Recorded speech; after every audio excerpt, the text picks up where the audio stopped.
আলাইকুম friend, welcome back to my channel. আজকে আমি দেখাবো কিভাবে ঢাড্ডা পেতে জরির কাজ করতে হয়। তার জন্য কি কি লাগে। এই 4টে শিক লাগবে, দেখতে পাচ্ছেন, 1টা 2টো 3টে 4টে। এগুলো যে কোনো গ্রিল দোকান থেকে করে নিতে পারবেন। এবার এর উপরে কিভাবে ঢাড্ডাটা রাখবেন সেটা আমি দেখাচ্ছি। 4 কোণে 4টে রেখে দেবেন, দেখতে পাচ্ছেন, 4 কোণে 4টে এইভাবে রেখে দেবেন।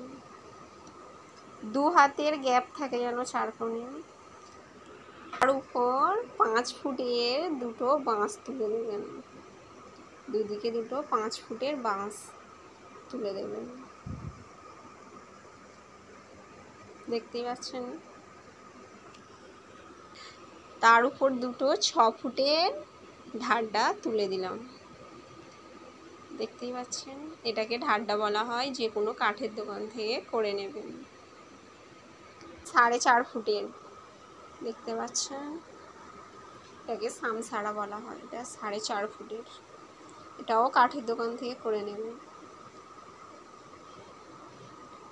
এবারে কিভাবে কাজ করতে হয় সেটা নেক্সট ভিডিওতে দেখাবো। ততক্ষণ ভালো থাকবেন, টাটা।